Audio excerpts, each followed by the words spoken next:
So this book is called The Man Who Walked Between the Towers. Once, there were two towers side by side. They were each a quarter of a mile high, 1,340 feet, the tallest buildings in New York City. A young man saw them rise into the sky. He was a street performer. He juggled balls and fiery torches. But most of all, he loved to walk and dance on a rope he tied between two trees. He looked not at the towers, but at the space between them, and thought, what a wonderful place to stretch a rope, a wire on which to walk. Once the idea came to him, he knew he had to do it. If he saw three balls, he had to juggle. If he saw two towers, he had to walk.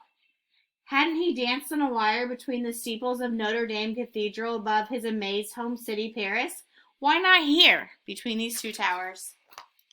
Of course, he knew that, as in Paris, the police and the owners of the towers would never allow it.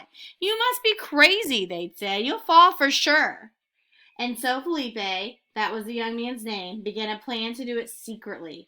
The buildings are not quite finished, he thought. Maybe if I dressed as a construction worker.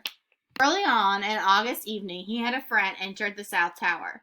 They got a 440-pound reel of cable and other equipment into the elevator, took it to the unfinished top 10 floors, and waited till nightfall when everyone had gone. Then they carried everything up 180 stairs to the roof.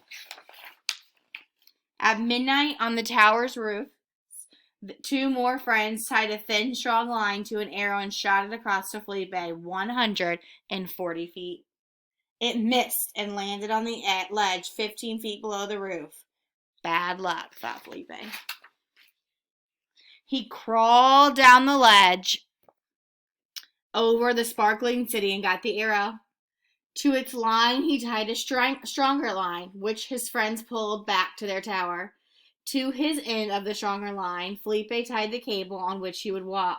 It was 5/8 of an inch thick. His friends pulled the cable over to their tower, but it was so heavy that it slipped from Felipe's grip. The cable's middle plummeted toward the street, pulling the friends on the other tower to the very edge. Felipe, just in time, secured his end. It took 3 hours to pull the cable back up. Frantically, as the stars faded, they tightened it between the towers. It was past dawn before they were ready. Felipe put on his black shirt and tights. He picked up his 28-foot balancing pole. All his life he'd worked to be here, to do this. As the rising sun lit up the towers, out he stepped onto the wire.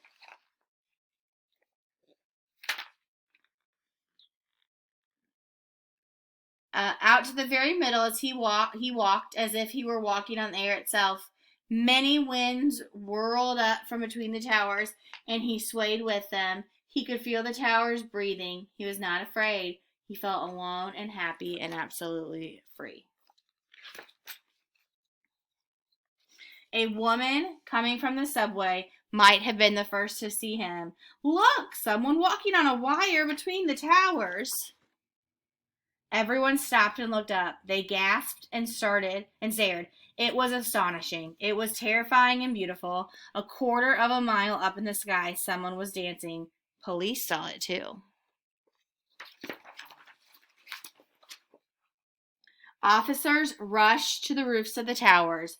You're under arrest, they shouted through bullhorns. Felipe turned and walked the other way. For almost an hour, back and forth, he walked, danced, ran, and knelt in a salute upon the wire.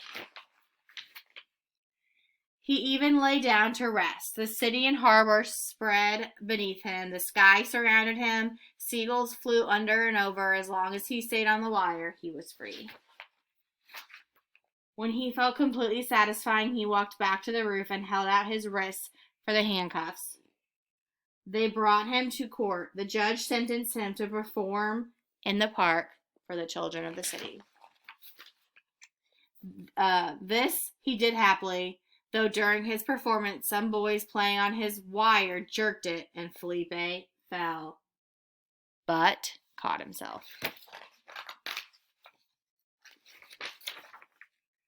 Now, the towers are gone. But in memory, as if imprinted on the sky, the towers are still there, and part of that memory is the joyful morning, August 7th, 1974, when Philippe Petit walked between them in the air.